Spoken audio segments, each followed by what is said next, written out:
जय हिंद दोस्तों, स्वागत है आपका आज के इस वीडियो में।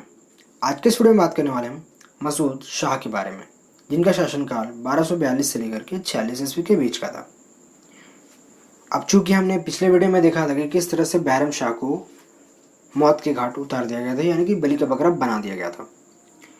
तो हम इसके बैकग्राउंड के बारे में पहले जानेंगे कि मैंने यहाँ पर किस्लो खान सबसे पहले क्यों लिखा है।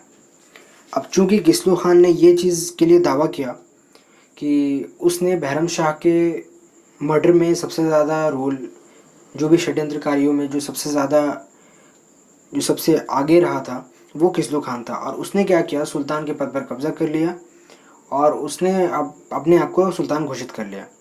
अब चूंकि तुर्क अमीर ऐसा नहीं चाहते थे,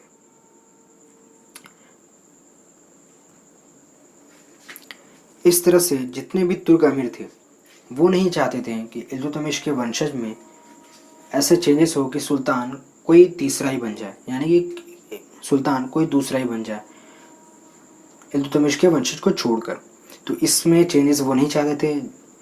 तो इसीलिए किस्लो खान ने क्या किया, उसने गिव अप कर दिया और इसके बदले, यानी कि सुल्तान के पद के बदले उसने एक अख्ता मांगी और एक हाथी मांगी। अख्ता उसने मांगी नागौर में, ठीक है, जो कि उसे दे दिया गया। और इस तरह से मसूद शाह अपनी गद्दी पर बैठ गया।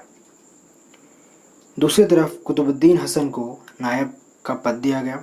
दूसरी तरफ मुइजुद्दीन एवाज को अमीर हाजिब का पद दिया गया। और तीसरी तरफ अबू बकर को वज़ीर की उपाधि दी गई। इन सारी चीज़ों के अलावा बलबन, इन सारी चीज़ों में, चाहे वो ताजिक हो या फिर तुर्क अमीर हो, इन सभी में बलबन ने बहुत ज़्यादा इम्पोर्टेंट रोल प्ले किया था। तभी जाकर के बहराम शाह की मृत्यु हो सकी थी। अब चूंकि वो 40 तुर्की दल का मेंबर भी था, तो जिस वजह से उसका नियंत्रण इस चीज़ पर बना रहा। तो उसने जो भी किया था उसके बदले में उसे हंसी का अख्ता दिया गया। अख्ता बेसिकली यूँ समझ सकते हैं कि आईएएस ऑफिसर या फिर आईपीएस ऑफिसर का एक पद हुआ करता था, जो कि उसे अपने एरिया को संभालना होता था और उसके प्रशासन को चलाना होता था। और इस चीज़ को बनाए रखने के लिए सुल्तान उसे कई बार ट्रांसफ़र भी कर दिया करता था।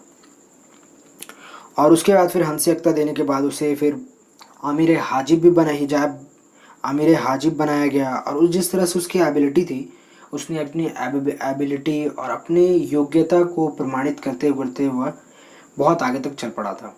और बाद में वो सुल्तान का सलाहकार बन चुका था। और जब वो सुल्तान का सलाहकार बना, उसके बाद से जितने भी दरबारी थे या फिर राज्य अधिकारी थे, वो सभी उससे घृणा करने लगे और उससे द्वेष खाने लगे थे। और जिस तरह से वो द्वेष और जलन उन लोगों में भर गया था बलबन के प्रति, बलबन को ये सारी चीज़ें पता थी। उसके बाद फिर धीरे धीरे वो क्या हुआ, वो 40 तुर्की दलों का लीडर बन गया। और उसकी जो शक्ति थी वो तब बढ़ गई जब मंगोलों ने आक्रमण कर दिया। और एक तरफ जब मंगोल आक्रमण कर चुके थे, उस वक्त तुर्की अमीरों के जितने भी सदस्य थे उन्हें मंगोल आक्रमण में लगा दिया गया। और इसी बीच उसने अपने शक्ति निर्माण को चलाते रहा वो, ठीक है। और जिस तरह से उसकी जो नीति थी वो 1245 में जब कंप्लीट हो गई और उसे सफलता मिली इस सारी चीज़ों में, उसके बाद से उसकी शक्ति और भी ज़्यादा डबल हो गई। तो इसी वजह से उसके बाद फिर उसने एक षड्यंत्र रचा, जिसमें उसने ये कहा कि मसूद शाह को गद्दी से हटा दिया जाएगा और बिना किसी रक्तपात के, यानी उसे मोहब्बत से हटा दिया जाए और उसके जगह पर किसी दूसरे शासक जिसका नाम था नासिरुद्दीन, उसे बिठा दिया जाए। और उसे बिठा दिया गया। और इस तरह से मसूद शाह को पहले गद्दी से हटाया गया और उसके बाद फिर उसे जेल में डाल दिया गया, और जहाँ पर उसकी मृत्यु हो गई।